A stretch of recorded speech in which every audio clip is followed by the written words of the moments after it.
चलिए, बाकी सब लोग बढ़िया हैं, अच्छे से पढ़ाई करिए भाई। सॉलिड स्टेट का मैंने कोवैलेंट क्रिस्टल आपको पढ़ा रहा था। कोवैलेंट क्रिस्टल, ध्यान दीजिएगा, कोवैलेंट क्रिस्टल।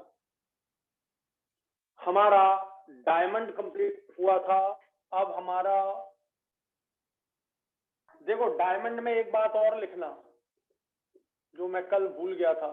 डायमंड का क्रिस्टल कैसा होता है? क्यूबिक, और उसमें भी फेस सेंटर्ड क्यूबिक था। जैसा डायमंड का क्रिस्टल होता है वैसा ही जेडएनएस का क्रिस्टल होता है, सेम। जेडएनएस का क्रिस्टल भी बिल्कुल सेम, क्यूबिक, ठीक है। और सिलिकॉन कार्बाइड, ये सिलिकॉन कार्बाइड का क्रिस्टल भी सेम। ये तीनों क्रिस्टल बिल्कुल बिल्कुल सेम होते हैं, बिल्कुल सेम होते हैं तीनों क्रिस्टल। तीनों क्रिस्टल बिल्कुल सेम होते हैं। कैसे होते हैं? इसमें एफसीसी होता है और अल्टरनेट वॉइड फिट होती है। अल्टरनेट वॉइड में एटम भी होते हैं। तो ये आपका तीन, डायमंड, जेडएनएस और सिलिकॉन कार्बाइड, डायमंड, जेडएनएस और सिलिकॉन कार्बाइड, इनके दोनों तीनों के क्रिस्टल बिल्कुल सेम होते हैं। Same unit cell, same unit cell होता है इनका तीनों का, ये ध्यान रखिए। कल हम लोगों ने ये तो देख लिया था जेडएनएस, एसआईसी नहीं देखा था। तो एसआईसी का क्रिस्टल बिल्कुल वैसा ही होता है जैसा जेडएनएस का क्रिस्टल होता है। ठीक है बेटा, चलो अब स्टार्ट करते हैं नया।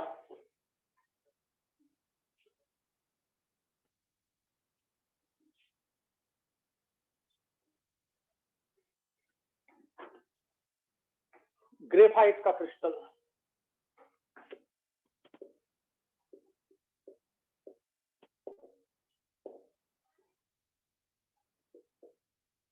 ग्रेफाइट क्रिस्टल, बेटा ग्रेफाइट का जो क्रिस्टल होता है वो हेक्सागोनल यूनिट सेल बनाता है। ठीक है, पहला तो ये कोवैलेंट क्रिस्टल है, दूसरा कॉन्स्टिट्यूएंट यूनिट जो होते हैं इसमें कार्बन एटम्स होते हैं, तीसरा फोर्स जो इसमें होता है कोवैलेंट बॉन्ड होता है कार्बन कार्बन के बीच, चौथा इसका यूनिट सेल, इसका जो यूनिट सेल होता है वो हेक्सागोनल होता है, हेक्सागोनल यूनिट सेल होता है और इस तरह से होता है। ये देखिए, ये हेक्सागोन यूनिट सेल है।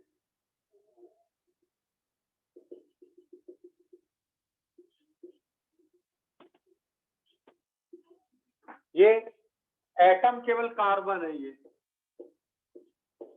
केवल कार्बन के एटम, ऐसे ये कार्बन के एटम्स इस तरह से अरेंज होते हैं। अब ऐसा यूनिट सेल ये पूरा इस तरह से बना रहता है। ये दूसरा यूनिट सेल आ गया, ये देखिए, फिर ये तीसरा यूनिट सेल आ गया, ये इस तरह से, ये चौथा यूनिट सेल आ गया। इस तरह ये पूरे चलते जाएंगे नीचे तक, इस तरह ये आपके ये यूनिट सेल इस तरह से चलते जाएंगे, ऐसा ये चलता जाएगा। इस तरह नीचे भी होता है, नीचे भी इसी तरह होता है, ये इस तरह से। तो ये यूनिट सेल होता है। अब ये यूनिट सेल है, ये डबल बॉन्ड, कार्बन की वैलेंसी तो 4 होती है, ये कार्बन की वैलेंसी 4 हो गई आपकी, ये इस तरह। ये देखिए, यहाँ डबल बॉन्ड, तो ये सिंगल, तो यहाँ डबल हो जाएगा, फिर ये डबल हो जाएगा, ये डबल सिंगल, तो यहाँ ये इस तरह से हो जाएगा। तो इस तरह से आपका डबल सिंगल अल्टरनेट होता है इसमें। और एक यूनिट सेल मैंने ये बना दिया, एक यूनिट सेल मैंने ये बना दिया। इस तरह ये डायमंड का ग्रेफाइट का क्रिस्टल होता है। तो बना लीजिए इसको। अब बताइए, ग्रेफाइट के क्रिस्टल में अगली बात, ये यूनिट सेल तो हो गया हेक्सागोनल, अगली बात पर ध्यान दीजिए। देखिए, double bond, single bond, double bond, single bond, double alternate है। जैसे ये डबल, सामने देखिएगा ध्यान से, जब ये डबल बॉन्ड यहां से यहां रेजोनेट किया, रेजोनेंस इतना तो जानते हैं ना, बेंजीन में जैसे रेजोनेंस होता है, तो बेंजीन में ये डबल बॉन्ड यहाँ आया तो ये यहाँ आ गया, तो ये आगे चला गया, ऐसा ये ऐसा जाते रहेगा इलेक्ट्रॉन। ये आगे गया तो ये वाले आगे बढ़ जाएंगे, इस तरफ अगर है ये कार्बन तो ये क्रिस्टल, ये देखिए डबल बॉन्ड तो ये इसके आगे बढ़ जाएगा, ऐसा ये चलता रहेगा इलेक्ट्रॉन। तो double bond single double single double single होने के कारण इसमें क्या हो रहा है, डीलोकेलाइजेशन ऑफ पाई इलेक्ट्रॉन हो रहा है। तो due to delocalisation of pi electrons, ये इलेक्ट्रॉन्स का माइग्रेशन हो रहा है, ये इलेक्ट्रॉन चल रहे हैं। देखिए इलेक्ट्रॉन का चलना माने क्या होता है, जल्दी बताइए, इलेक्ट्रिसिटी का कंडक्ट होना। तो due to delocalization of electrons, graphite conduct electricity. तो graphite is only crystal who conduct electricity in covalent crystal। तो कोवेलेंट क्रिस्टल में ग्रेफाइट जो होता है इलेक्ट्रिसिटी कंडक्ट करता है। तो लिखिए जल्दी से, ये हो गया। अब कार्बन का हाइब्रिडाइजेशन देख लीजिए, ये कार्बन है, ये देखिए ये सिंगल बॉन्ड है, ये सिग्मा बॉन्ड है, ये इधर सिग्मा बॉन्ड है, एक सिग्मा, दो सिग्मा, तीन सिग्मा, और ये तो पाई है। तो यहाँ पर 3 सिग्मा है, और 3 सिग्मा होने के कारण इसका हाइब्रिडाइजेशन sp2 हुआ। और ये स्ट्रक्चर कैसा दिखाई दे रहा है, देखिए ट्राइगोनल, ये ट्राइगोनल दिखाई दे रहा है। तो भैया इसमें जो कार्बन है वो ट्राइगोनल है, जबकि यूनिट सेल कैसा है, हेक्सागोनल है। तो यूनिट सेल हेक्सागोनल होता है, कार्बन ट्राइगोनल प्लेनर होता है। तो कार्बन का ये हाइब्रिडाइजेशन sp2 हुआ, कार्बोनल ट्राइगोनल प्लेनर हुआ, कार्बन ट्राइगोनल प्लेनर है, और यूनिट सेल है हेक्सागोनल। दोनों में अंतर है, डायमंड का यूनिट सेल था क्यूबिक, डायमंड का यूनिट सेल था क्यूबिक, और डायमंड में कार्बन था टेट्राहेड्रल। आप देख लीजिए, तो ये होता है। फिर कार्बन कार्बन बॉन्ड लेंथ, ये देखिए डबल सिंगल डबल रेजोनेंस होने के कारण कार्बन कार्बन ये जो बॉन्ड लेंथ है ये आपको मिलेगी 1.42 एंगस्ट्रॉम, 1.42 एंगस्ट्रॉम। और ये जो बॉन्ड एंगल है, ये जो बॉन्ड एंगल है, ये बॉन्ड एंगल मिलेगा sp2 का बॉन्ड एंगल, ये 120 डिग्री, ये 120 डिग्री मिलेगा। तो ये तो कार्बन का फीचर हुआ, ये यूनिट सेल का फीचर हुआ, और ये इलेक्ट्रिसिटी कंडक्ट करने का रीजन हुआ। तीनों बातें समझ आ गई। अब चौथी बात एक और लिखना है, ये अपर लेयर, ऊपर की लेयर है ये, और ये नीचे के, इनको ऐसे देखना है, एक लेयर ये ऊपर है पूरी, एक ऐसी है, ये ऐसी देखिए ये लेयर, और ये ऐसी देखिए। तो एक लेयर दूसरी लेयर पर स्लाइडिंग मोशन कर सकती है, एक लेयर दूसरी लेयर पर स्लाइडिंग मोशन कर सकती है, और स्लाइडिंग मोशन करने के कारण अच्छा लुब्रिकेंट हो जाता है ये। तो graphite is good lubricant, graphite is good lubricant.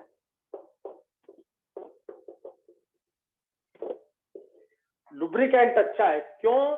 क्योंकि ये वाली लेयर इस लेयर पर स्लाइडिंग मोशन करती है, layers slides on each other, because layers slide on each other. एक लेयर दूसरी लेयर पर स्लाइडिंग मोशन करती है, स्लाइड करने से ग्रेफाइट का क्रिस्टल, ग्रेफाइट एक अच्छा लुब्रिकेंट की तरह काम करता है। ये पूरे इसकी फीचर्स हैं, लिख लीजिए इसको।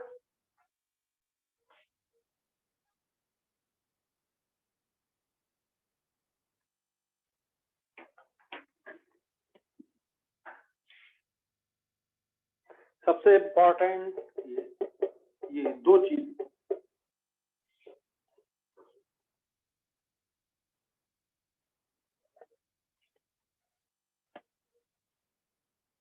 अब देखो 2018 में आपको एक क्वेश्चन आया कि ग्रेफाइट का स्ट्रक्चर, जो ऐसा स्ट्रक्चर बनाया, ये किसके जैसा होता है?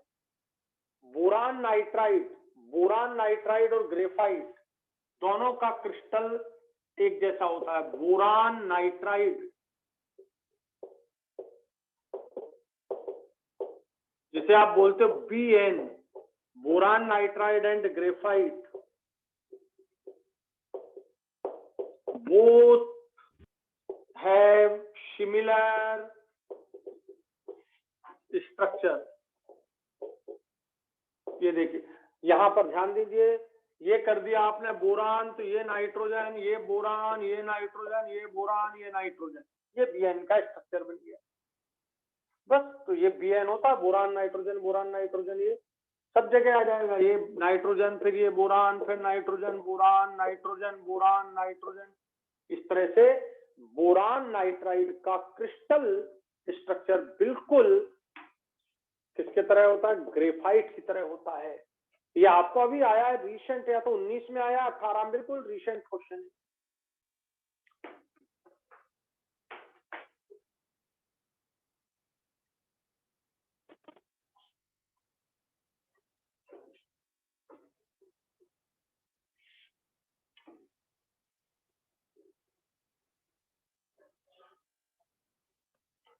तो बोरान नाइट्राइड में भी हाइब्रिडाइजेशन स्ट्रक्चर सेम, तो सारी बातें सेम। बोरान नाइट्राइड में बिल्कुल सारी, एवरीथिंग इज सेम, केवल एटम बदल गया है, कार्बन की जगह बोरान और नाइट्रोजन हो गया है।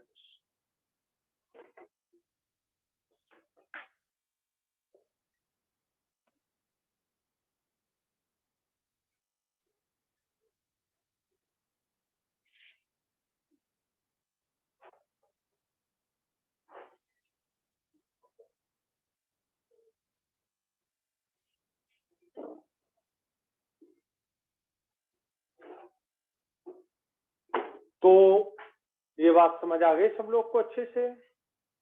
अब लिखिए,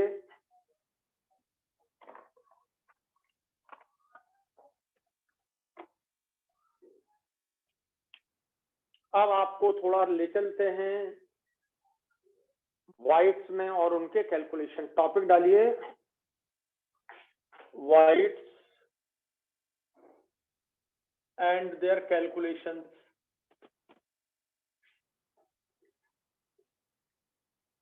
वाइड और उनके कैलकुलेशन पर हमको ध्यान देना है, ठीक है। देखो, सबसे पहला सिंपल हम वाइड, मैं आपको उनके रिजल्ट लिखूंगा केवल, है ना, वाइड के रेडियस रिजल्ट लिखूंगा, प्रूव नहीं करूंगा, उतना टाइम नहीं है। तो वाइड सबसे पहला ट्राइएंगुलर वाइड, ट्राइएंगुलर वाइड कैसे बनती है? देखिए, इस तरह से ये ट्राइएंगुलर वाइड बन जाएगी, ये दो एटम और ये तीसरा एटम, ये एटम के सेंटर, और ये एटम को अगर आप सेंटर को मिला दो तो इसका शेप आपको कैसा दिखाई दे रहा है? ये ट्राइंगुलर, इस वाइड को हम बोलते हैं ट्राइंगुलर वाइड, ट्राइगोनल वाइड या ट्राइंगुलर वाइड। और ये जो शेप है, ये शेप होता है ट्राइंगुलर। ये जो मैंने डॉटेड बनाया है, ये शेप है ट्राइंगुलर।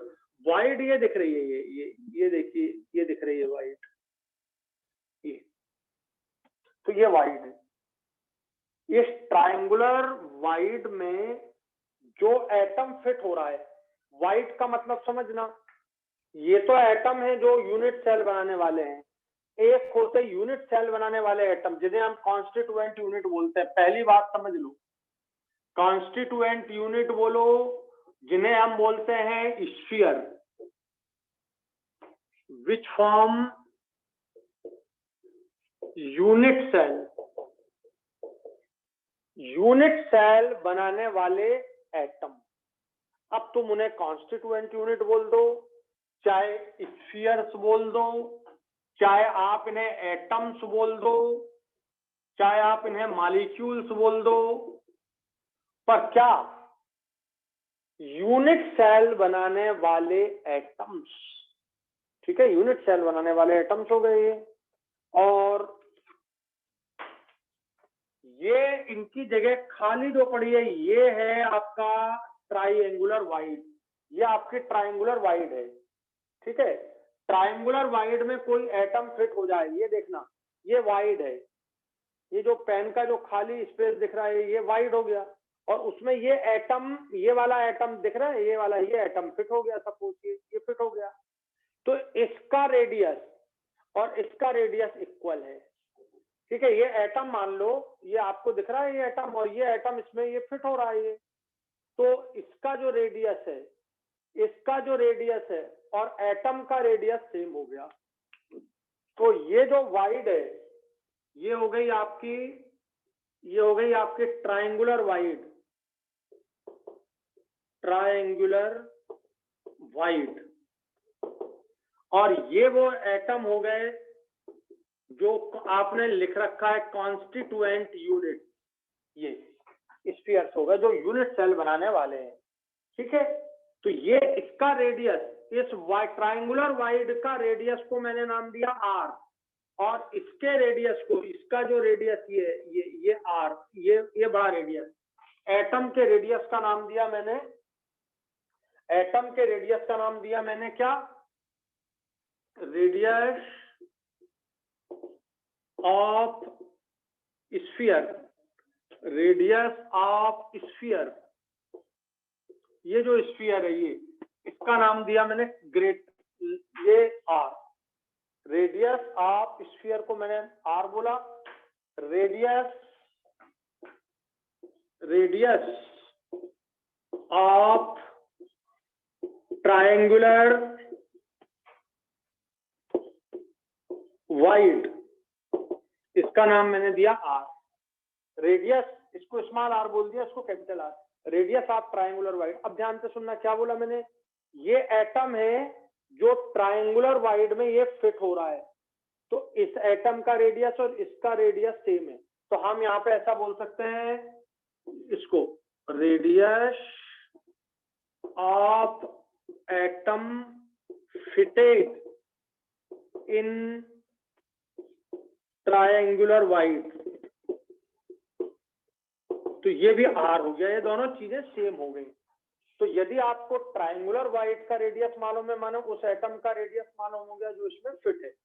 ठीक है, तो आप ये जो छोटा सा आर दिख रहा है ये स्मॉल आर हो गया ये, अब आप इसको थ्योरम की हेल्प से निकाल सकते हो, मैं तो रिजल्ट लिख रहा हूं, रेडियस ऑफ वाइड, कौन से, triangular wide upon radius of sphere, इनका रिलेशन जब निकालोगे तो ये आएगा 0.155, ये रिलेशन, ये याद रखिए, रेडियस, इसका रेडियस ये रेडियस और ये रेडियस में जो रिलेशन आप निकालोगे तो radius of triangular void upon radius of sphere equal to 0.155 आएगा।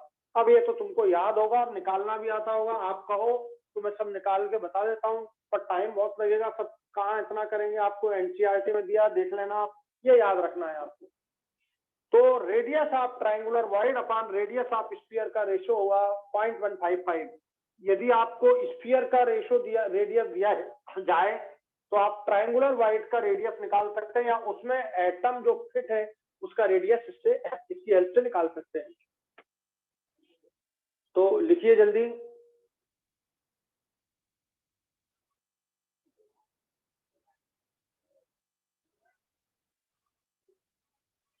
ठीक है। दूसरा देखिए,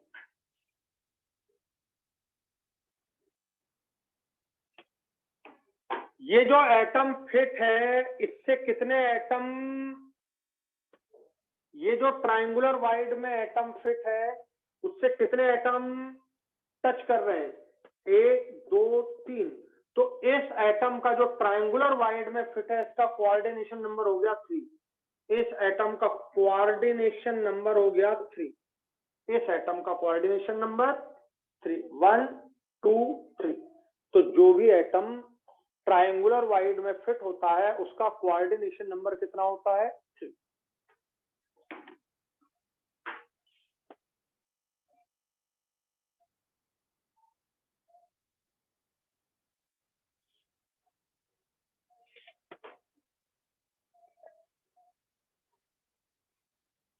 अब दूसरा आता है टेट्राहेड्रल वाइड।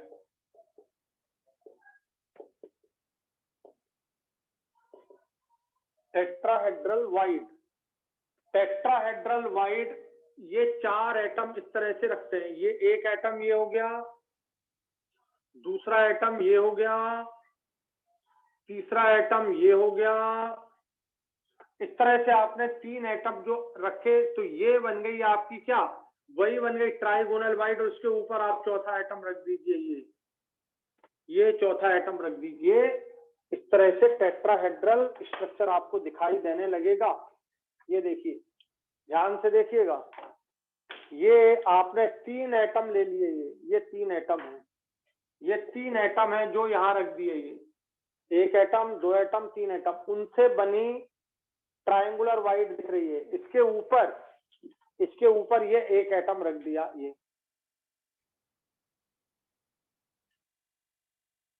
ये एटम, तो आपको ये 3 तो दिख रहे हैं सामने, और 1 ये पीछे दिखेगा।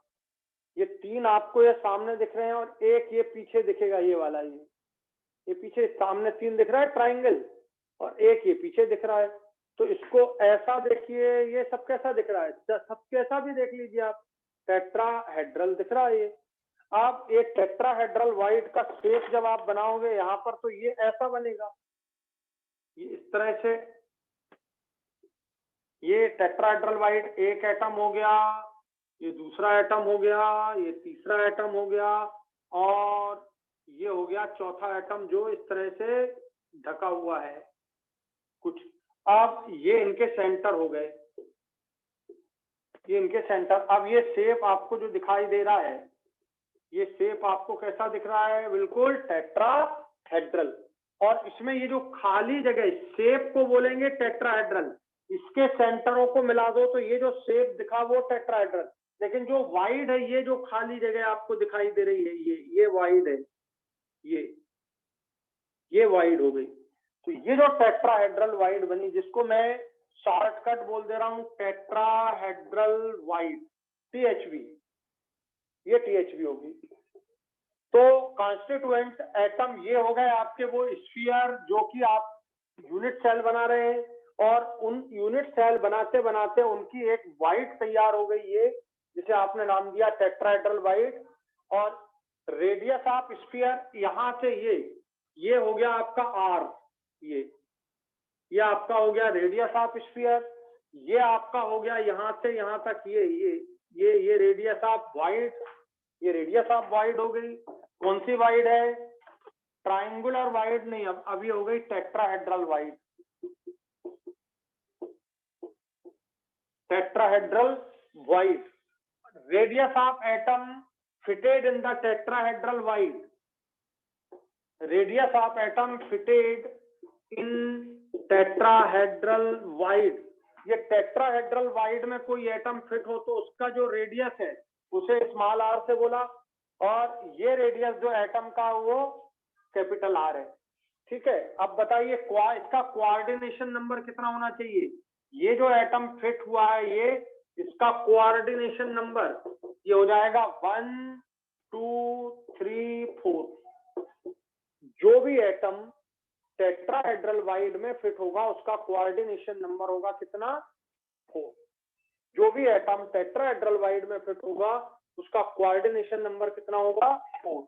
एक बात ध्यान रखिए हमेशा, और ये रिलेशन दे रहा हूं मैं सीधा, रिलेशन हमें याद रखना है, रिलेशन हमें याद रखना है। Radius of tetrahedral void upon radius of sphere equal to 0.225। ये रिलेशन आपको याद रखना है। अगर आप चाहें तो मैं पूरा इसका पूरा डिस्क्रिप्शन आपको समझा दूं, पर आप चाहें तो NCERT से एक बार देख लीजिए, नहीं तो मैं समझा दूंगा।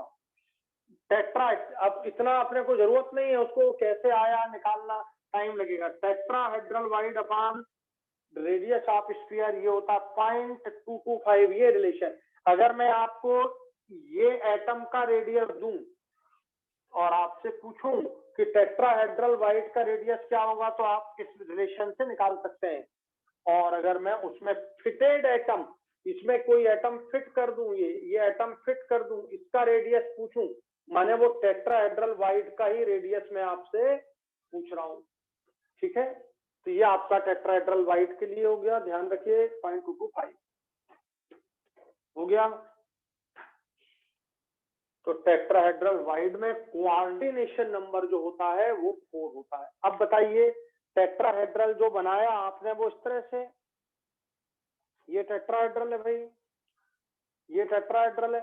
अब आप एक पेपर लो ऐसा, और ऐसा ये ऐसा रख के ये, और पेपर को ऐसा काट दो तीनों तरफ से, तो ये ट्राइंगल बना। एक फेस ये बन गया, दूसरा फेस ये बन जाएगा, तीसरा फेस ये बन जाएगा, चौथा फेस ये बन जाएगा। इसमें 4 फेस होते हैं, इसलिए इसे हम बोलते हैं टेट्राहेड्रल। तो टेट्राहेड्रल का मतलब समझ आ गया। तो ये टेट्राहेड्रल वाइड में 4 फेस होते हैं, इसमें 4 फेस, THB में 4 फेस होंगे, 1 2 3 4। तो फेस 4 होते हैं, इसलिए इसे हम बोलते हैं टेट्राहेड्रल। कोऑर्डिनेशन नंबर कितना होता है इसका? 4।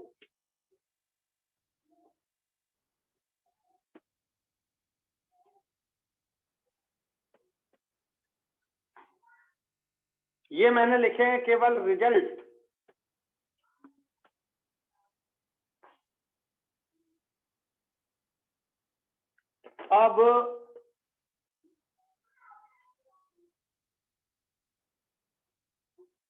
अब मैं बात कर रहा हूं, टॉपिक अब मेरा है ऑक्टाहेड्रल वाइड।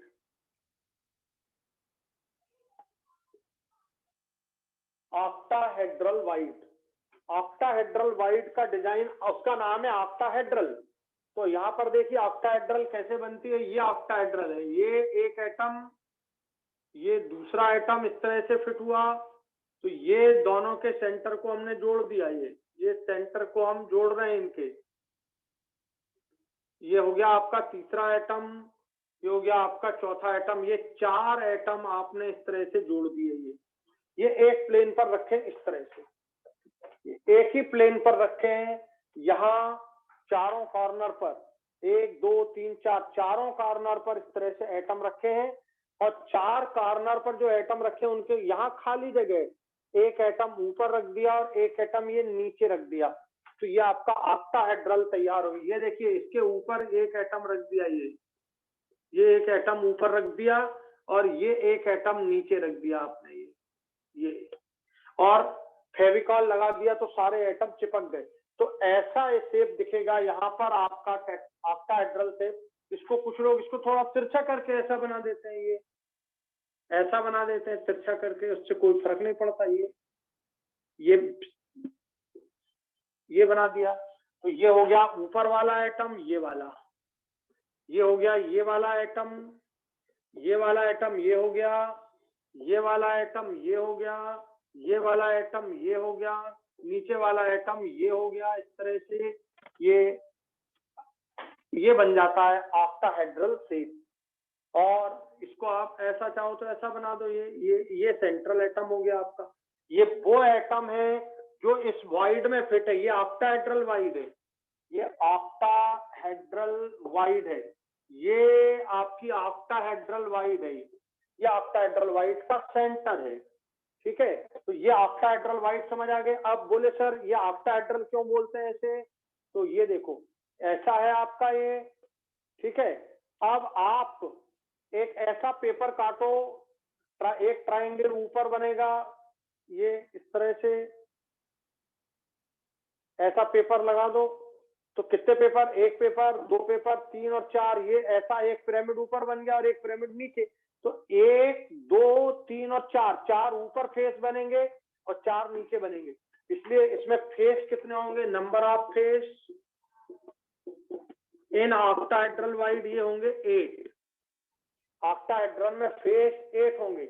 लेकिन ऑक्टाहेड्रल वाइड में ये जो एटम फिट हो गया, ये वाला जो एटम ऑक्टाहेड्रल वाइड में फिट है, उसका कोऑर्डिनेशन नंबर, इसका कोऑर्डिनेशन नंबर बोलिए कितना होना चाहिए? 8 की 6। ये देखिए 1 2 3 4 5 6।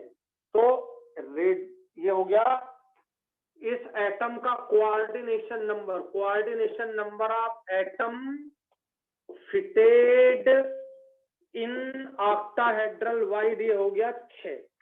ये एटम ऑक्टाहेड्रल वाइड में फिट है, यहां पर ये एटम एक फिट कर दूं मैं, ये तो ऑक्टाहेड्रल वाइड में जो एटम फिट है उसका कोऑर्डिनेशन नंबर होगा 6। समझ आ गया आपको? अब रेडियस ऑफ ऑक्टाहेड्रल वाइड, इसका ऑक्टाहेड्रल वाइड का रेडियस, ये जो ऑक्टाहेड्रल वाइड आप बना रहे हो इसका रेडियस आर मान ले, स्मॉल आर, ये स्मॉल आर, और एटम का रेडियस, ये जो एटम है इसका रेडियस, ये जो एटम है इसका रेडियस आप कैपिटल आर मान लें। तो रेडियस ऑफ एटम या स्फीयर, ये वाला, ये और ये वाला, ये हो गया, दोनों का जो रिलेशन आएगा वो 0.414 आएगा, ये रिलेशन आएगा। तो sphere capital R, octahedral void small R, ये मान लिया ऑक्टाहेड्रल वाइड का रेडियस। तो ये जो रिलेशन आता है radius of octahedral wide upon radius of sphere 0.414 आता है। तो याद रखिए, कोऑर्डिनेशन नंबर याद रखिए, फेस याद रखिए, और ये सब बातें आपको पहले से मालूम है कि मैंने क्या इस पे दिया है। आप इसको निकाल भी सकते हैं, एनसी बहुत सिंपल है, जो अपन ने कल सॉल्व किए वही का वही इसमें लग जाएगा, जो अपन ने कल सॉल्व किए ना निकालने के लिए आर, तो वो इसमें लग जाएगा। तो आप इसको देखिए,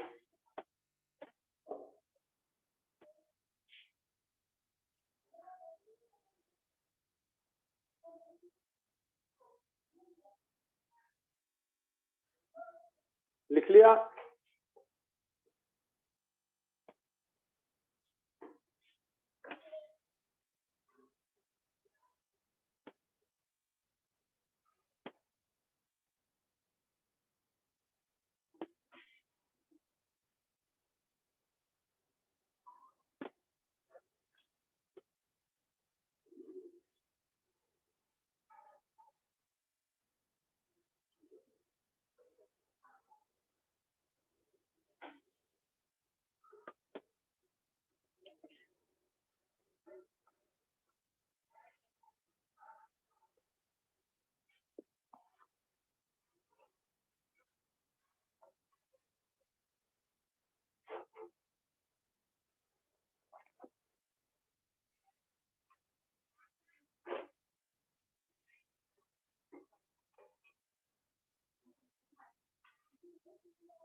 अब ऑक्टाहेड्रल वाइड और टेट्राहेड्रल वाइड एफसीसी में कितनी है उनका कैलकुलेशन समझा रहा हूं, यहां पर ध्यान से देखिए।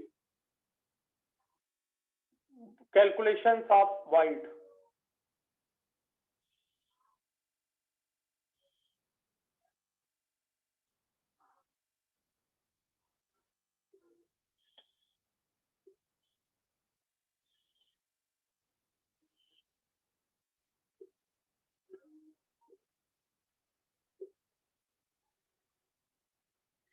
ध्यान से सुनिए। तो कैलकुलेशन वाइड कैलकुलेशन इन, यहां टॉपिक डालिए, इन FCC unit cell, FCC unit cell, FCC unit cell में आपको मैं वाइड का कैलकुलेशन समझा रहा हूं। एफसीसी कैसे बनता है याद है तुम्हें? एफसीसी कैसे बनता है? एफसीसी कैसे बनता है? जेड कैसे निकालते हैं एफसीसी में? 8 होता है कॉर्नर पर इंटू 1/8 प्लस 6 होता है फेस पर इंटू 1/2, टोटल कितना आ गया? जेड 4। ये वो एटम है जो स्फीयर, जिन्हें आपने नाम दिया, जो यूनिट सेल बनाते हैं। जेड का मतलब वो इफेक्टिव नंबर ऑफ एटम्स जो क्या बना रहे हैं? यूनिट सेल बना रहे हैं। ठीक है, तो आपको फिर से लिख देता हूं, नंबर ऑफ इफेक्टिव स्फीयर माने atoms which form unit cell, number of effective atoms per unit cell equal to Z. ये वो स्फीयर है जो कहां पर है, कॉर्नर पर है और फेस पर है। ये वो ये तुमको लगता है कि बार बार सर ये लिख रहे हैं, अरे वो अलग अलग सोचने के लिए हैं, नहीं तो तुम गलत सोच जाओ, इसलिए लिखता हूं मैं। Number of effective spheres or atoms per unit cell. पर ये कौन से स्फीयर है जो यूनिट सेल बना रहे हैं, जो क्या बना रहे हैं, यूनिट सेल बना रहे हैं, वो स्फीयर है, ये वाले स्फीयर है। 1 2 3 4 5 6 7 8 अपर फेस वाले, साइड फेस, बैक फेस, सामने वाला फेस, डाउन फेस, ये है वो 8 और 6। ठीक है, जैसे ही तुम ये बनाओगे आप तो वाइड क्रिएट हो जाएगी, और वो जो वाइड क्रिएट होगी, ध्यान से सुनिएगा, अब यहां ऑक्टाहेड्रल वाइड ये होगी, ये जो है ये ऑक्टाहेड्रल वाइड है। तो ऑक्टाहेड्रल वाइड कहां हुई, ये हुई ऑक्टाहेड्रल वाइड, ये हुई ऑक्टाहेड्रल वाइड। ये कहां पर ऑक्टाहेड्रल वाइड आप देख रहे हैं, एज के सेंटर पर, ये एज सेंटर पर ऑक्टाहेड्रल वाइड है। वैसे कल मैंने समझा दिया था, फिर दोबारा भी मुझे लगता है कि कमजोर नहीं रह जाए, इसलिए दोबारा समझा रहा हूं। ये 12 किनारे हैं, इन 12 किनारों पर ये है ऑक्टाहेड्रल वाइड, और एक ये ऑक्टाहेड्रल वाइड है जो कि बॉडी के सेंटर में, octahedral void at edge centre. ऐसी कितनी है octahedral void at edge centre, ये है 12। ठीक है, और कल आपको समझाया था ये एज सेंटर पर ध्यान दीजिए, ये एज का सेंटर है, इससे दूसरा यूनिट सेल ये जुड़ गया है, देखिए ये दूसरा यूनिट सेल ऐसा जुड़ गया यहाँ पर, तो 2 हो गया, और एक इसके ऊपर, तो 4। माने यहाँ जो वाइड बनेगी, यहाँ जो वाइड बनेगी जिसका नाम ऑक्टाहेड्रल वाइड है, ये 2 यूनिट सेल में तो है ही, 2 इसके ऊपर 4 में है, तो ये आपका हो जाएगा इंटू 1/4, ये आया। और ये जो ऑक्टाहेड्रल वाइड है ये OH भी है एट बॉडी सेंटर, ये एक ही रहेगी। तो टोटल ऑक्टाहेड्रल वाइड ये हुई 3, ये हुई 1, टोटल हुई 4। Octa number of effective octahedral wide कितनी आई, 4। तो ये देखो जेड का वैल्यू जितना होता है, जो number of effective sphere per unit cell, ये क्या हो सकते हैं, आपके एटम हो सकते हैं, ये मॉलिक्यूल हो सकते हैं, ये आयन हो सकते हैं, ये कुछ भी हो सकते हैं, ये इनका वैल्यू यदि 4 आता है, क्योंकि एफसीसी में तो 4 ही आएगा, ये आप एफसीसी पढ़ रहे हो तो एफसीसी में 4 आएगा, तो ऑक्टाहेड्रल वाइड भी 4 आएंगी, ऑक्टाहेड्रल वाइड भी 4 आएंगी। माने जितना जेड होता है, जितने नंबर ऑफ एटम्स जो यूनिट सेल बनाते हैं वो होते हैं, उतनी ही ऑक्टाहेड्रल वाइड होती है। समझ गए, ये होती है ऑक्टाहेड्रल वाइड की पोजीशन। कैसी ऑक्टाहेड्रल वाइड का शेप, ये देखिए ऐसा दिख रहा है, फिर ऐसा, ये ऑक्टाहेड्रल शेप दिखेगा आपको इसका, ये ऑक्टाहेड्रल शेप आप देख सकते हो इसका। तो ये आपने ऑक्टाहेड्रल वाइड बना दी। अब टेट्राहेड्रल वाइड मैं ब्लैक कलर से बना रहा हूं। टेट्राहेड्रल वाइड कहां बनती, कल मैंने शेप बताया था आपको, टेट्राहेड्रल वाइड यहां बनती है, ये कॉर्नर पर एक एटम, एक ये फेस वाला, एक ये फेस वाला, और एक ये, तीनों को जोड़ दो आप इससे, तो जो वाइड बनी वो टेट्राहेड्रल बनेगी। कल आपको बनवाई, आप देख लो, कॉर्नर वाला ये फेस पर, यहाँ ये फेस पर, और ऊपर वाला, 3 फेस है, 1 2 3, और एक कॉर्नर, 4 एटम हो गए। 3 ये बिल्कुल एक लाइन में आ जाएंगे, यहाँ ये देखिए ये दोनों एक लाइन, ये वाला, तो ये तीनों बिल्कुल ऐसे होंगे। ट्राइंगल, और उस ट्राइंगल के ऊपर ये कॉर्नर वाला एटम इस तरह रखा रहेगा यहाँ वाला। तो यहाँ एक ट्राइंगल पर ये आपका यहाँ पे एक बनेगा, यहाँ पर टेट्राहेड्रल वाइड, ये THB है, एक THB, ये दूसरी THB, ये तीसरी THB, ये चौथी THB, ये पांचवी THB, ये छठवीं THB, ये सातवीं THB, ये आठवीं THB। ये जो ब्लैक कलर के सर्कल आपको दिख रहे हैं ये है THB, ये है THB, ये THB है, THB। ये पूरी की पूरी अंदर बन रही हैं, ये पूरी की पूरी अंदर बन रही है। ये एटम लिया, ये और ये पूरा अंदर बना, यहाँ पे टेट्राहेड्रल वाइड बन रही, ये मेरा जो ये, तो ये इसी में है, इसका किसी और में हिस्सा नहीं है। जैसे ऑक्टाहेड्रल का हिस्सा इधर भी है, ऊपर भी है, 4 में है ये, तो ये 4 में जा रही है। ये लिख दिया मैंने 1/4, ये आपकी 1/4 है, ये एक अकेली है। नहीं, ये पूरी की पूरी नंबर ऑफ THB, आप ऐसा लिख सकते हैं नंबर ऑफ THB, ये आ जाएंगी 8, ये डबल हो गए, ये देखिए 4 से डबल। तो ये रिलेशन होता है। ये कैसे बनती है पता है ना आपको, ये बना रहा हूं, देख लो एक बार। ये वाला एटम है, ये वाला एटम है, और ये वाला, ये 3 है, और ये कॉर्नर, ये वाले इनसे ये इस तरह से कितने हो गए,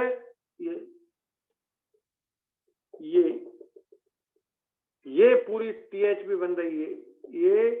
ये जो पार्ट है ये पूरा THB है, उसका सेंटर यहाँ पे बन जाएगा ये अप्रॉक्स। तो ऐसा एक THB 2 3 4 5 6 7 8, ये THB, नंबर ऑफ THB कर सकते हो, number of THB, number of OHB, ये लिख दिया मैंने, नंबर ऑफ इफेक्टिव OHB, आप इफेक्टिव भी जोड़ सकते हो एक में पर यूनिट सेल। तो ये आपका पूरा डिजाइन होता है इस तरह से। तो number of octahedral void equal to हमेशा होता है Z के बराबर, नंबर ऑफ ऑक्टाहेड्रल वाइड हमेशा होता है Z के बराबर। Number of tetrahedral void equal to 2 into Z, ये फिक्स है, ये 2 इंटू Z कर दीजिए तो ये 8 आ गया है, ये Z के बराबर। ये फार्मूला हमेशा आप ध्यान रखना। अब कहीं कोई कंफ्यूजन नहीं, बस ये वो FCC दें तो 4 ये, तो 4 ये 8 ये, वो HCP दें तो 6 ये आएंगे। HCP में आप काउंट कर सकते हो, पहली क्लास में काउंट कर चुके हो, तो 6 तो ये 12, तो ये आप रिजल्ट लिख लीजिए। ये बस इतना रिजल्ट आपको ध्यान रखना हमेशा सब जगह।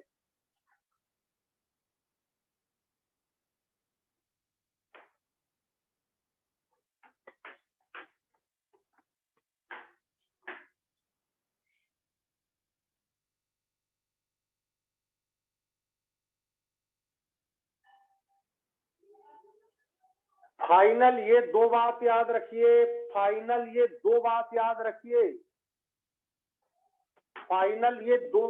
रखिए, ऑक्टाहेड्रल वाइड Z के बराबर आएंगी, टेट्राहेड्रल वाइड Z से डबल आएंगी, सब जगह ये याद रखिए।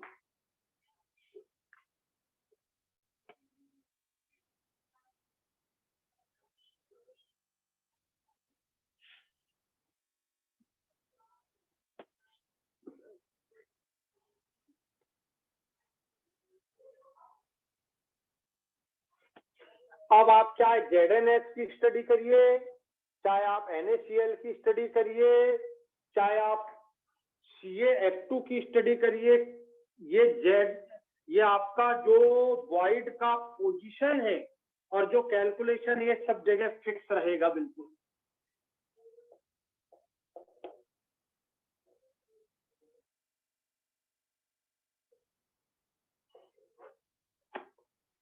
आ गया समझ में आपको ये? तो वॉइड और उनके कैलकुलेशंस का ध्यान रखिए। बोले सर इस पर क्वेश्चन कैसे आएंगे? देखिए क्वेश्चन पर ध्यान दीजिए।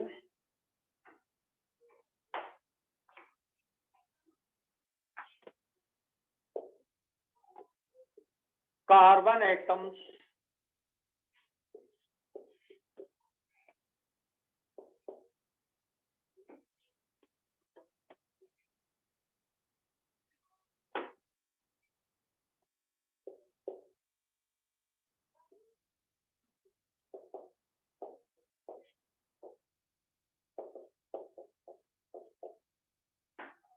carbon atoms form FCC unit cell and half of the tetrahedral wide, ठीक है, half of the tetrahedral wide alternative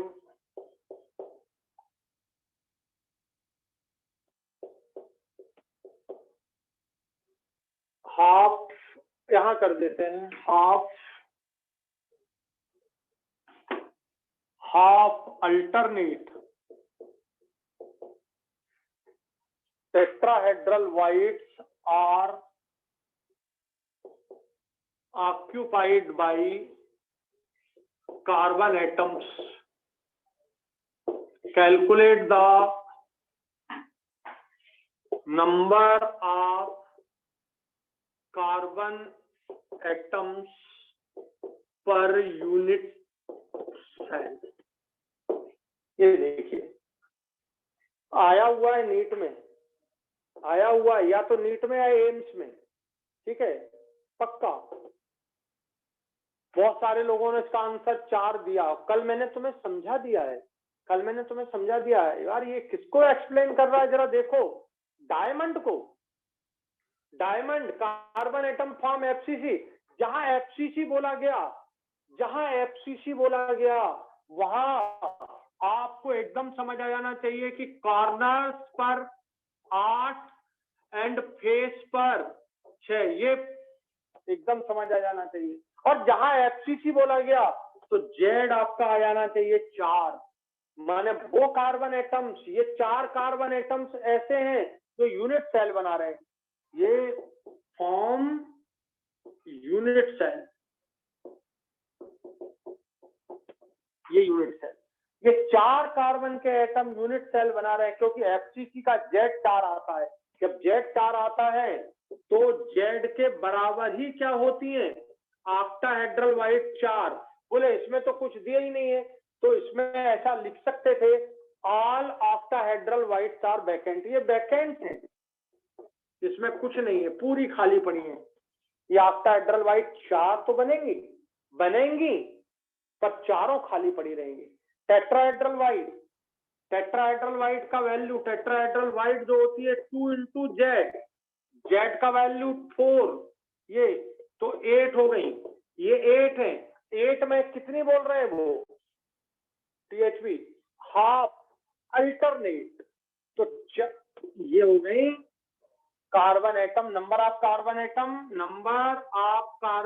atoms in tetrahedral void. Carbon atom ये टेट्राहेड्रल वाइड में, और ये कार्बन एटम कौन से हैं, यूनिट सेल बनाने वाले हैं। तो यहाँ ये number of carbon atoms per unit cell, तो ये आपका आया Z4, और इसमें टेट्राहेड्रल वाइड 8 है और ऑक्टाहेड्रल 4 है। 8 में से टेट्राहेड्रल वाइड 8 का 1/2, ये आ गई 4। तो बताइए ये 4 कार्बन एटम्स, ये 4 carbon atoms, total number of carbon atoms हुए 8। आंसर हुआ एक यूनिट सेल में 8 कार्बन एटम होंगे। इस एक यूनिट सेल में 8 कार्बन एटम होंगे, कॉर्नर पर, फेस पर और टेट्राहेड्रल वाइड अल्टरनेट में। ये आपको कल बतला चुका हूं मैं। ऐसे क्वेश्चन आप कैसे सॉल्व करोगे, ऐसे ही तो सॉल्व करोगे। तो ऐसे बहुत सिंपल। बोले सर टफ लग रहा है, टफ नहीं है। अगर आपने 12th में नहीं पढ़ा है तो तुमको बिल्कुल सब चीज नई लग रही होगी, और अगर तुमने थोड़ा बहुत 12th में पढ़ा और पेपर देखे हैं तो फिर तुम्हें ये टफ नहीं लग रहा होगा, क्योंकि दो चीजें आपको मालूम होनी चाहिए। एक तो पेपर देखना कि भैया आता क्या है, हम पढ़ें क्या, तब तो आपको सामने वाले टीचर पे भरोसा होगा कि आता क्या है और पढ़ना क्या है। नहीं तो दोनों चीजें नहीं मालूम तो फिर फायदा क्या पढ़ने का। तो लिखिए, ये क्वेश्चन आपको समझ आ गया होगा इस तरह से। तो टेट्राहेड्रल ऑक्टाहेड्रल वाइट के कैलकुलेशन क्लियर होने चाहिए। यदि मैं यहां पर क्वेश्चन दे दूं सल्फाइड आयंस, ये देखो ये बदल दिया मैंने, sulphide ions form FCC unit cell and half of tetrahedral white are occupied by Zn ion, Zn ion, ठीक है। calculate the molecular formula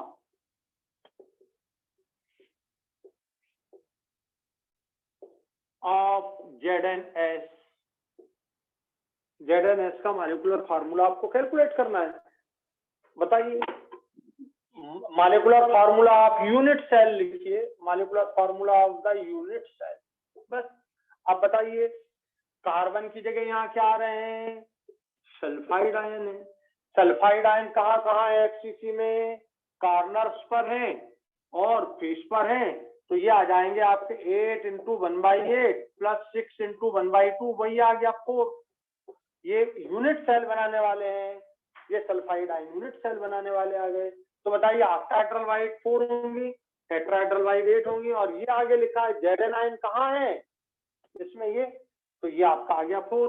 तो बताइए Zn कितने आए, 4। यहाँ पे Zn कर दीजिए, बस यहाँ पे Zn आयन कर दीजिए, यहाँ पर सल्फाइड आयन कर दीजिए। बताइए आंसर क्या होगा, आंसर क्या होगा, Zn4 आए ये और S भी 4 आए, Zn4S4, ये हो गया।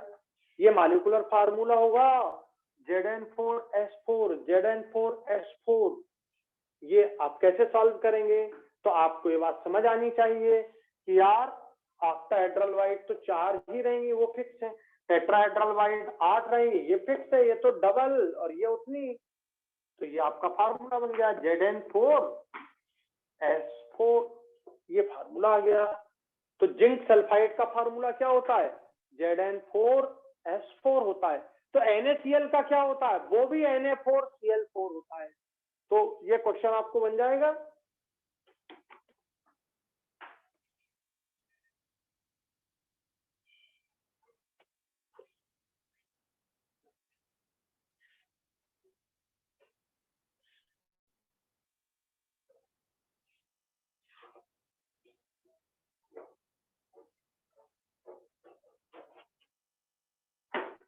क्वेश्चन दिया, B ion present at all corners and face centers of the cube and A ion occupy all octahedral white while all tetrahedral whites are vacant. Calculate the molecular formula of unit cell. ये आपको solve करना है।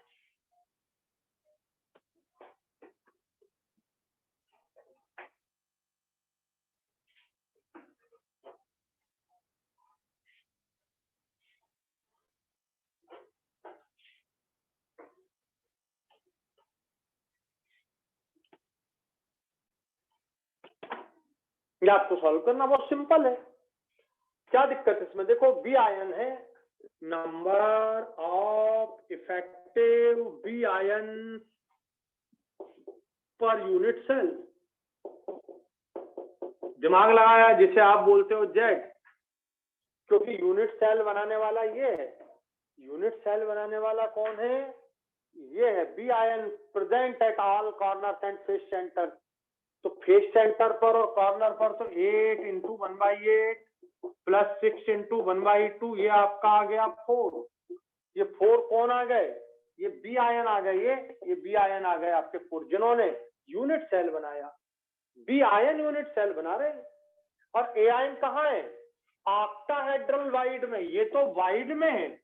जैसे मान लीजिए आप train से यात्रा कर रहे हैं, ट्रेन में एक डिब्बे में 50 सीट होती है और 50 की 50 रिजर्व है, तो 50 आदमी बैठेंगे। उन्होंने बनाया है डिब्बा, और बाकी लोग क्या खाली जगह में बोले भैया हमको बैठ जाने दो, वो उनकी सीट तो है नहीं, वो तो खाली जगह में अपन ने बोल दिया हो भैया बैठ जाओ। समझ आ गया? तो यूनिट सेल बनाने वाले तो ये हैं, और इनसे जो बच गई है खाली जगह, उनमें कौन फिट है? ऑक्टाहेड्रल वाइड में ए आयन फिट है। तो दो टाइप की जगह होती है, एक होती है टेट्राहेड्रल वाइड, दूसरी होती है ऑक्टाहेड्रल वाइड। अब आपको मालूम है जेड का वैल्यू 4 आया, तो ये फिक्स है, ऑक्टाहेड्रल वाइड 4 होंगी, टेट्राहेड्रल वाइड 8 होंगी, ये फिक्स है, इसमें तो कोई चेंज आने वाला नहीं है। टेट्राहेड्रल वाइड क्या लिखिए? All tetrahedral void are vacant. बोले सर ये लिखते नहीं है कोई, मैंने तो आपको याद दिलाने के लिए लिख दी है कि भाई क्लास नहीं है, तो टीचर को क्लास में जाने की जरूरत क्या है? क्लास नहीं है, बात खत्म। लेकिन फिर मैं जाके देखूं, हाँ नहीं है, तो ये वही ये कंफर्म कर दिया कि टीएचवी वैकेंट है। तो बी आयन 4 आ गए आउट ऑफ 8। ये 8 में से ऑल नहीं, ऑक्टाहेड्रल में ये 4 में से 4 ऑल ऑक्टाहेड्रल वाइड। ऑल की जगह आपको 100% भी बोल सकते हैं। 100% ऑक्टाहेड्रल वाइड। 100% का मतलब क्या? 4 आउट ऑफ 4। 4 नंबर का पेपर मिले और 4 में से 4 मिल जाए, हम बोलते हैं 100% सही। तो 4 ये जो बी आयन जो ए आयन है, नंबर ऑफ ए आयन ही आ गए 4। समझ आ गए? 100% ऑक्टाहेड्रल वाइड, तो 4 आउट ऑफ 4 माने 4 में से 4 में ए आयन आ गए। तो बताइए फार्मूला क्या हो गया? ए 4 हुआ और बी 4 हुआ। A4B4 Na4Cl4, ये NaCl हो गया, ये NaCl हो गया, Na4Cl4। ये देखिए ये मॉलिक्यूलर फार्मूला हुआ। बोले सर NaCl लिखते हैं 4 को 4 से डिवाइड कर दो, तो 4 से डिवाइड करो तो NaCl आ जाएगा। तो NaCl इंपीरिकल फार्मूला है, NaCl इसका इंपीरिकल फार्मूला है, NaCl का मॉलिक्यूलर फार्मूला Na4Cl4 है। ये Na4Cl4 मॉलिक्यूलर फार्मूला है, NaCl ये इंपीरिकल है। हम जो यूज करते हैं इंपीरिकल फार्मूला, इसलिए NaCl के मॉलिक्यूलर वेट को मॉलिक्यूलर वेट नहीं बोलते, फार्मूला वेट बोलते हैं। NaCl का जो 58.5 है, इसे हम मॉलिक्यूलर वेट बोलना सही नहीं मानते। जनरल लैंग्वेज में हम बोल देते हैं, लेकिन जनरल लैंग्वेज में भी नहीं बोलना चाहिए जब हम जान चुके हैं। तो ये फार्मूला वेट है।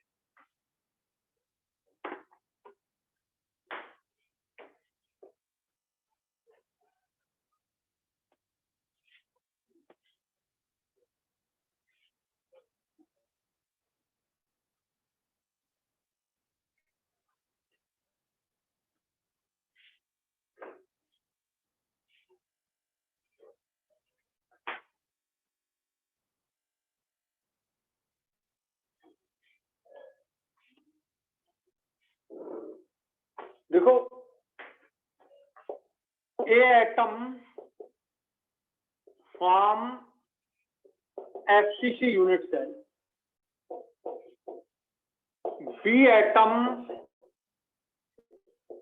present in 50% octahedral wide, while C atoms, B atoms, C atoms और A atoms, C atoms present in 25% tetrahedral wide. Calculate the molecular formula of unit cell. ये सबसे सिंपल फार्मूले दे रहा हूं क्वेश्चन, आपको अगर सिंपल आ गया, छोटी जगह में तैरना आ गया, तो बड़ी जगह में तैर सकते हैं। छोटे से तालाब में यदि अपन तैरना सीख गए तो बड़ी नदी में भी तैर सकते हैं, समुद्र में भी तैर सकते हैं। तैरना आना चाहिए। तो छोटे छोटे क्वेश्चन आप इसको सॉल्व करो, क्लैरिटी आ जाए तो बड़े क्वेश्चन आप सॉल्व कर सकते हैं। तो A atom, number of effective A atoms, बताइए पर यूनिट सेल। एफसीसी बना रहा हूं, एफसीसी की विद्या आपको मालूम है, 8 इंटू 1/8, 6 इंटू 1/2, बार बार नहीं लिखना, सीधा 4, ये सीधा 4, ए एटम आ गए 4। ये यूनिट सेल बनाने वाले हैं, ये बात नहीं भूलना, फॉर्म यूनिट सेल, ये यूनिट सेल बनाते हैं। जो यूनिट सेल बनाते हैं वो हो गए 4। तो आपका ये जेड आ गया 4, ऑक्टाहेड्रल वाइड जेड के बराबर ये 4, टेट्राहेड्रल वाइड 2 जेड के बराबर ये 8। और अब बताइए 50% में 50%, 4 का 50% में कौन आ रहे हैं, बी। तो 4 का 50% कितना हो गया, बताइए 2। तो 2 हो गए बी। 4 का आधा, 4 का 50%, और 8 का 50% ये सी है। 8 का अच्छा 25%, 25% माने आप ऐसा कर दो, 8 का 25% ये आ गया, ये आ गया 2। तो 1/4 हो गया ना, 50% का मतलब 1/2 और 25% का मतलब 1/4, ये 1/4 हो गया। तो ये आ गया आपके 2। तो फार्मूला आ गया, मॉलिक्यूलर फार्मूला, ए कितना है 4, बी कितना है 2, सी कितना है 2। माने आप ऐसा लिख सकते हो A2BC, ये लिख सकते हो आप, A4B2C2। और ये A4B2C2 मॉलिक्यूलर फार्मूला आपका यही होगा, ये मॉलिक्यूलर फार्मूला होगा A4B2C2। और इसको आप 2 से डिवाइड कर दो तो A2BC करके भी लिख सकते हैं।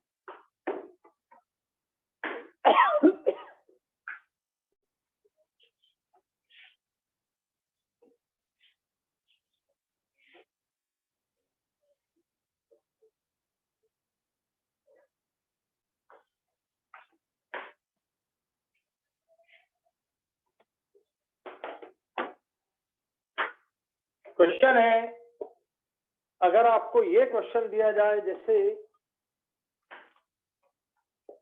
ए atoms form FCC unit cell, ठीक है, and 2B atoms, 2B atoms या 2 एटम्स, आप भी ऐसा भी आप लिख सकते हो, 2 atoms of be present at all body diagonal, all body diagonal, 2 atoms present at all body diagonal, calculate the total number of atoms in unit cell, calculate the, एक और दे दिया, कैलकुलेट द मॉलिक्यूलर फार्मूला, ये भी आपको दे सकते हैं। तो आप इसको सोचिए, बताइए।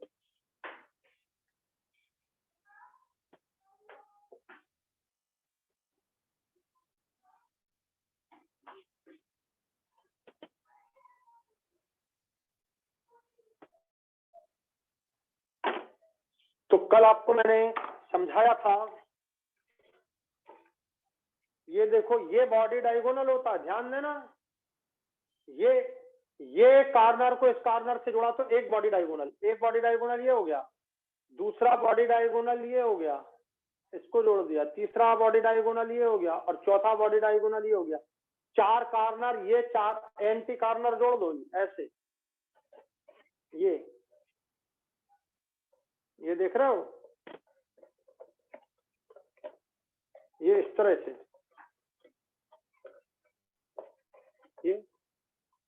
ये आपका बॉडी डायगोनल बन रहा है।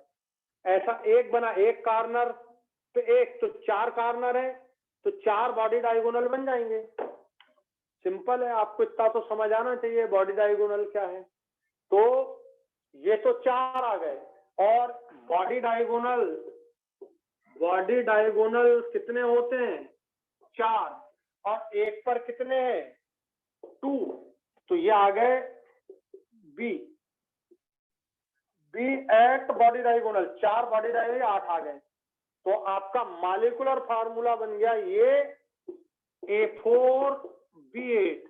और आपसे पहला question, calculate the total number of atom in unit cell, तो 4 + 8 = 12। ये 12 टोटल पहले वाले का आंसर ये हो गया 12, और मॉलिक्यूलर फार्मूला दूसरे वाले का आंसर ये हो गया। अब बताओ, ऐसे क्वेश्चन आए तो थोड़ी बुद्धि तो लगानी पड़ेगी। बिना बुद्धि के अपन केवल याद कर लें ये उसका वो, और तो उसका कोई मतलब नहीं। आप ये जान लो कि पढ़ना या ना पढ़ना, बस 2 ऑप्शन है, पढ़ना या ना पढ़ना। पढ़ना तो पूरी एक्यूरेसी, पूरी मेहनत, अपनी 100% एफिशिएंसी, और अपनी तो 100% एफिशिएंसी है, पर जो एग्जाम में आता है उसके हिसाब से पूरी तैयारी, पूरे कला कौशल बुद्धि शक्ति के साथ, तब मजा आता है पढ़ाई में। ऐसे नहीं आता कि हम बस पढ़ लें। तो बस मैं तो सिर्फ 2 बात जानता हूं, पढ़ना या ना पढ़ना, बीच का कोई नहीं। तो स्टार्ट, समझ आ गया कैसे करते हैं क्वेश्चन? मैं हजारों क्वेश्चन ऐसे बना दूंगा आपको, मन से ही हजारों बना दूंगा, पर आप इतने में ये बात समझ गए होंगे।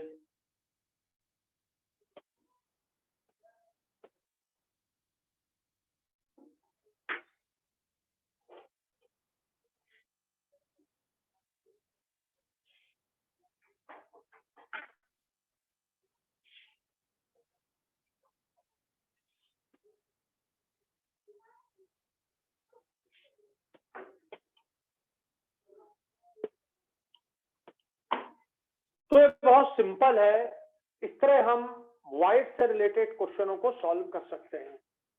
तो बहुत सिंपल है, ज्यादा नहीं है, उसमें कोई टफ नहीं है, बस सब चीज खेल है 2 चीजों का। आप कंसंट्रेट होके पढ़िए, कंसंट्रेट होके समझिए, भूलिए मत, मेमोराइज करते रहिए और लिखते रहिए। ये मत सोचिए कि मैं आज के बाद इसको कल कर लूंगा। जहां आपने सोचा कल कर लूंगा, मतलब फेलियर स्टार्ट हो गया।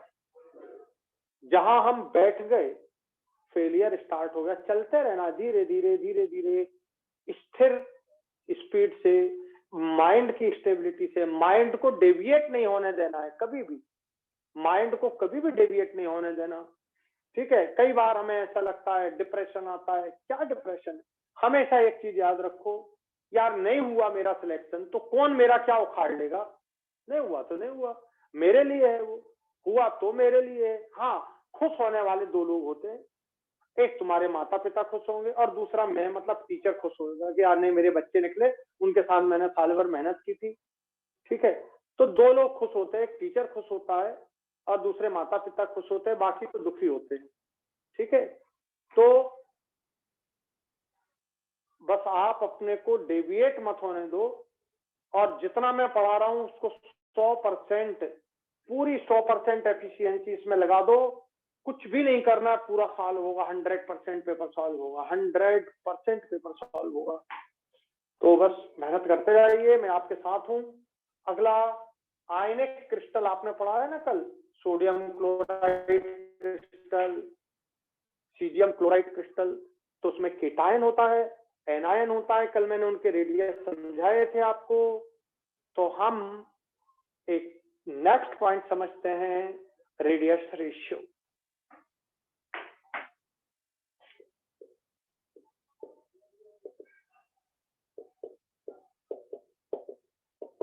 रेडियस रेशियो, जो रेडियस रेशियो टॉपिक डालिएगा आप पूरा, radius ratio in ionic crystal. ठीक है, तो भाई आयनिक क्रिस्टल में 2 आयन होंगे। कौन कौन से आयन? एक केटायन होगा दूसरा एनायन होगा। तो radius of cation upon radius of anion, इन दोनों का जो रेशो है जो आता है उसको हम बोलने लगते हैं radius ratio. Radius of cation radius of anion का जो रेशो हमें मिलता है उसे हम बोलते हैं रेडियस रेशो। कोई डरने की जरूरत नहीं, ऊपर केटायन का रेडियस, नीचे एनायन का रेडियस। बस यहां देखिए ध्यान से, पहला, यदि रेडियस रेशो आपको मैं केटायन का रेडियस दूं और एनायन का रेडियस दूं, आपने रखा, वैल्यू निकाला और वो इसके बीच आया,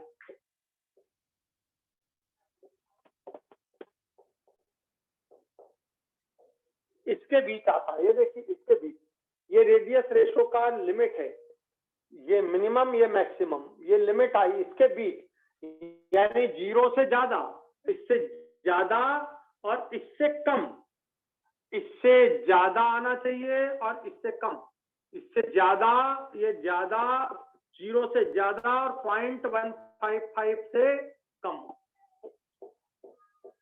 कम, ठीक है।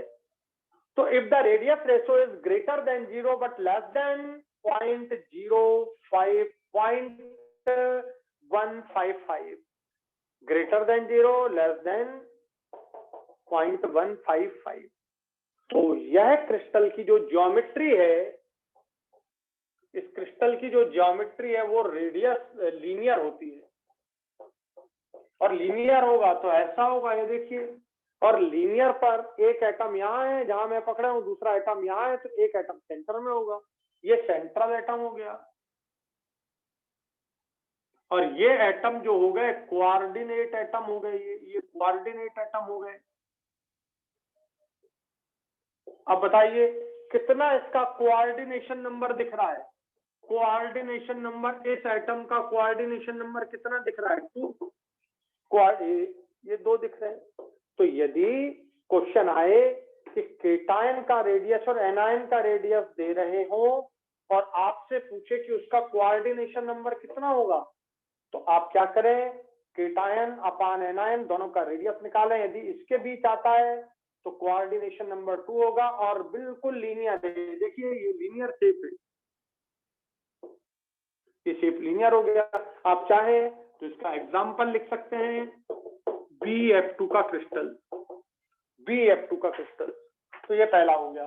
दूसरा, यदि रेडियस रेशो, यदि आपका रेडियस रेशो, ये केटायन एनायन का रेशो 0.155 से ज्यादा और इसके बराबर आना चाहिए, इसके बराबर कर लो, 1 मिनट, ये बराबर होना चाहिए इसके, ये बराबर, ये ज्यादा, इससे ये बराबर होगा, ये ज्यादा हो जाएगा इससे, और 0.225 के बराबर, इसके बराबर यहां तक आए 0.225, या इसके बीच में कोई भी वैल्यू हो, कोई भी वैल्यू, इससे थोड़ी सी ज्यादा 0.15555 और ये 0.225 के बीच कोई भी वैल्यू हो, ठीक है, तो ये बन जाएगा ट्राइगोनल स्ट्रक्चर। कैसा स्ट्रक्चर बन जाएगा? ऐसा ट्राइगोनल, एक एटम, दूसरा एटम, ये तीसरा एटम, ये देखिए ट्राइगोनल स्ट्रक्चर हो गया, और ये सेंट्रल एटम हो गया जिसका कोऑर्डिनेशन नंबर 3 हो गया। ये देखिए 1 2 3 एग्जांपल आप दे सकते हो BF3 का क्रिस्टल। तो ये ट्राइगोनल प्लेनर ज्योमेट्री हो जाएगी, ट्राइगोनल प्लेनर।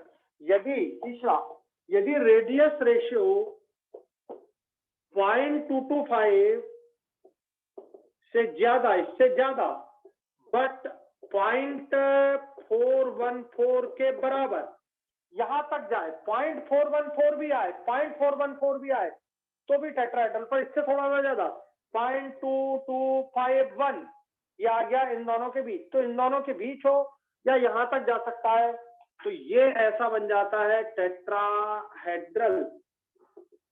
ये बन गया टेट्राहेड्रल। देखिए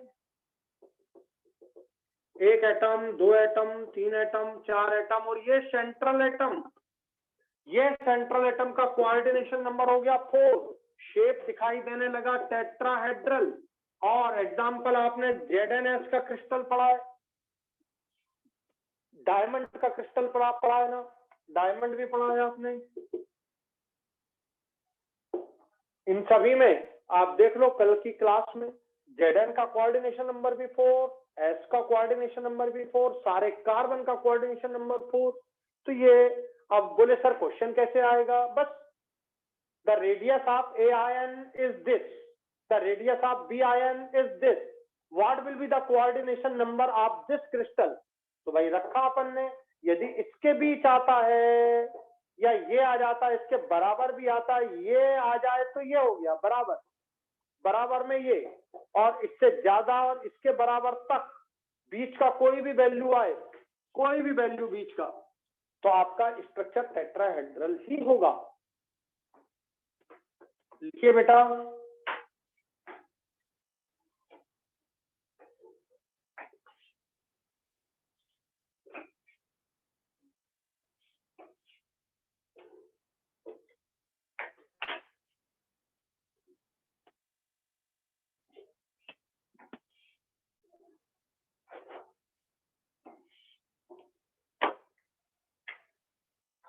पांचवा नहीं चौथा, अगर रेडियस रेशो ये 0.41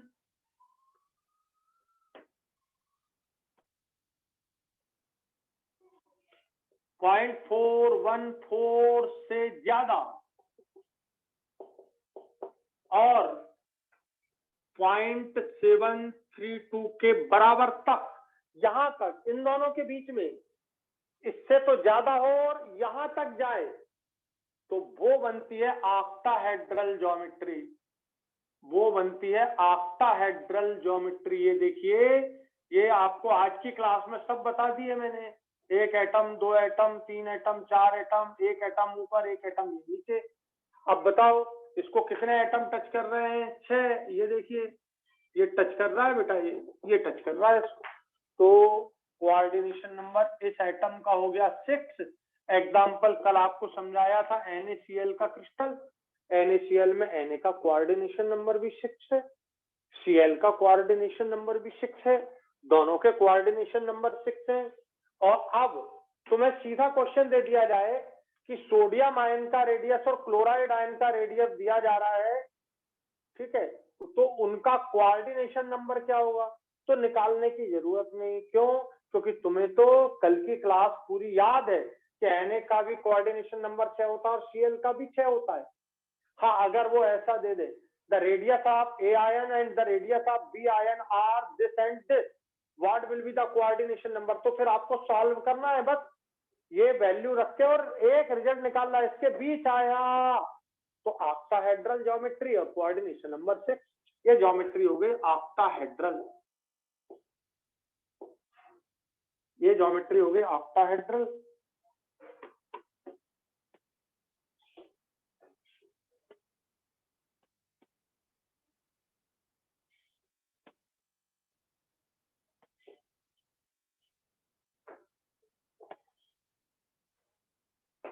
फाइव, यदि रेडियस रेशियो, ये देखिए लास्ट 0.732 से ज्यादा और 1 के बीच, यहां तक इनमें से कोई वैल्यू, इनके बीच का कोई वैल्यू आए तो ये ज्योमेट्री हो जाएगी। ये देखिए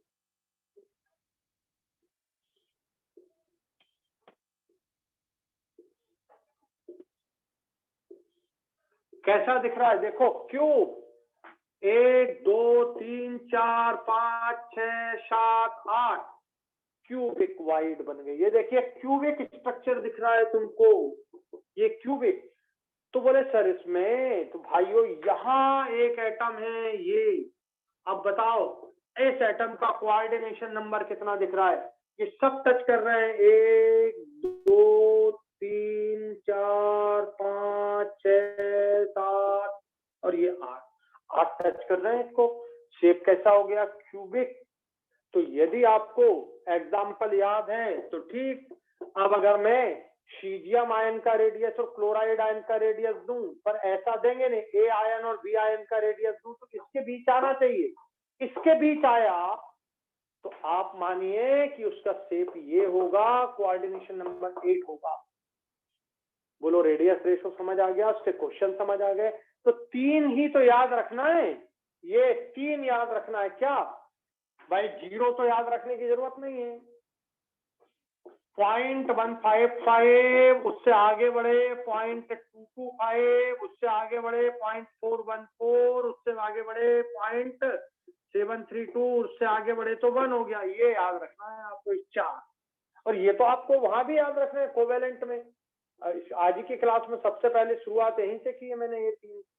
तो भैया बहुत सिंपल है, मैंने तो रिजल्ट लिख दिए।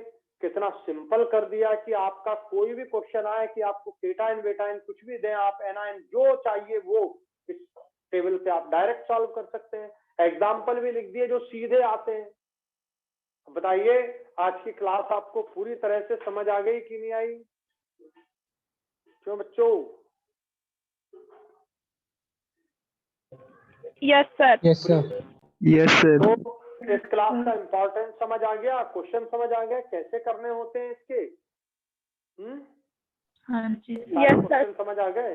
Yes sir. बस बढ़िया है। इनको एक बार बस एक लाइन लिखना है, एक यार बस इतनी चीज।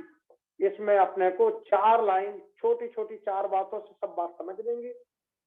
कल के पूरे और मैंने कोऑर्डिनेशन नंबर को आप कई तरह से समझा दिया है, उसके डिजाइन को कई तरह से समझा दिया है। आप कभी कंफ्यूज नहीं होगे, ठीक है, कभी कंफ्यूज नहीं होगे। तो यहाँ तक की ये बात समझ आ गई। आगे अभी आप छोड़ना नहीं है, अभी एक बात और करनी है। पूरी डेंसिटी आप क्रिस्टल समझाऊंगा मैं।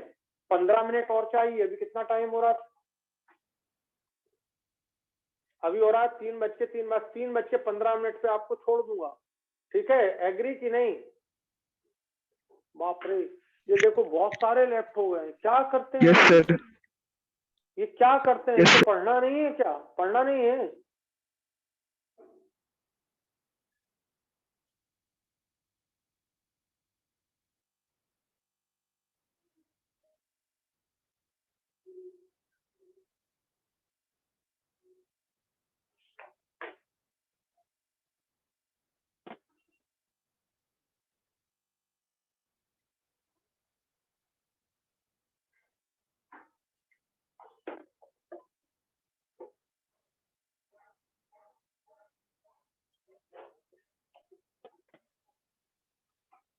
आपको इस संडे के टेस्ट में सॉलिड स्टेट आ रहा है?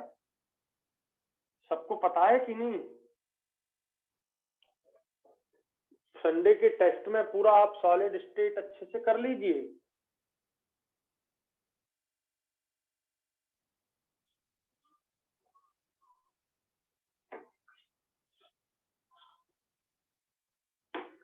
चलिए अच्छा, डेंसिटी आपको कल पढ़ाएंगे, छोड़ दिया, जाइए।